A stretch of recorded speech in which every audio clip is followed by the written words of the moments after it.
And in Psalm 138, verse 8, he said, God will perfect that concerneth me.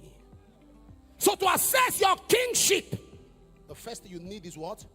Warfare. Every destiny is surrounded by warfare. It is your contention, understanding warfare, that determines your welfare. And when you get your welfare, you will be well fed. War surrounds your testimony. You see, don't copy. You see, don't act like Solomon, who you think had no war to fight. David contended for Solomon, 66 battles and 1 war. But when Solomon became a king, he operated warfare, but with wisdom. Solomon married 700 wives, 300 concubines. Not because he was promiscuous. It was strategy. Solomon had 700 cities around him and 300 regions. So he picked a princess each from the palace. So no king could fight him, because you can't fight your in-law.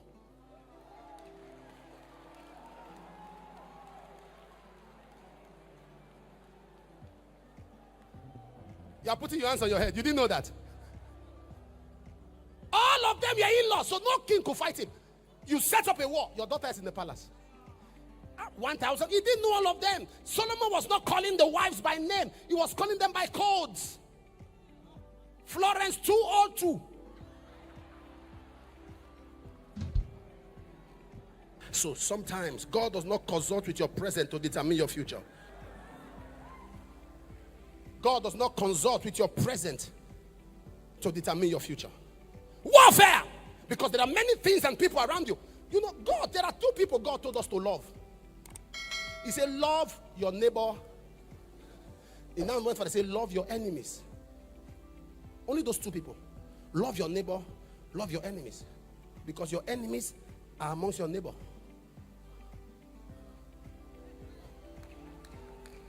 Love your neighbor, love your enemy, because your neighbors are your enemies. Those you think are close to you are your problem. To assess your throne as a king, you need power. I love power. I love power. If there's anything that attracted me to Papa over 25 years ago, is power. Somebody say power. Somebody say power. Somebody say power. That was what attracted me, sir. Power. We are in a generation that if you lack power, this world is too busy to know you. Power. Dimension. And what does it take to enjoy this power? To assess it. Hunger. Somebody say hunger.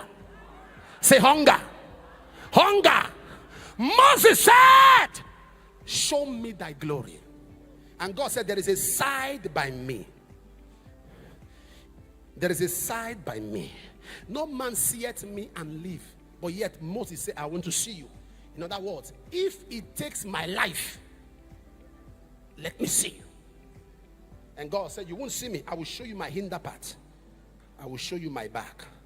Now, did Moses see the back, the literal back of God? No.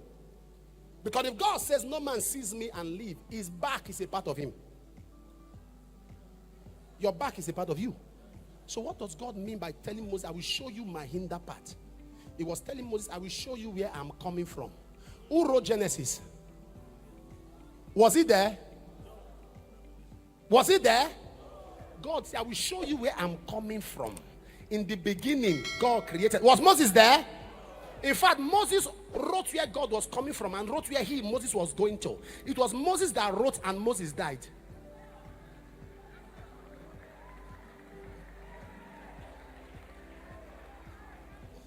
Oh, you are not following what I'm saying?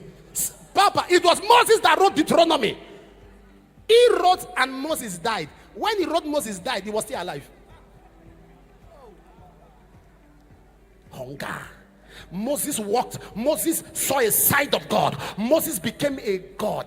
He became a celestial. That is why men could not kill him. It took God to kill him. Because terrestrials don't kill celestials. Men can't kill God. After Moses died and God buried him, Satan requested for his body because they needed to take it to their zoo to understand how can a man be so close to God that he became a god.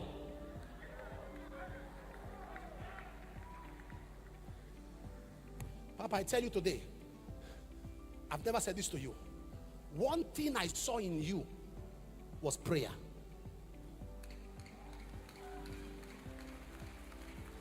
Those who know me complain, you fast, you pray, you fast. I tell them, this is the only key I've seen in the life of men who are still standing. 51 years of ministry. You were preaching in Puerto Rico years ago. I watched the tape now. That time your hair plenty. And he said, I can't leave my house without doing at least 5-6 hours. You know, there are things people get from a meeting, but there are things I get. I don't listen to men's success. I listen to the process.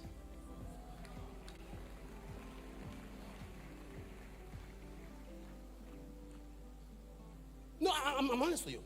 If I tell you now that I'm poor, I'm unfair to you. If I tell you now that God has not blessed me, I'm unfair. It's not humility. I'm lying. If you still know how much you have in your account, you are broke.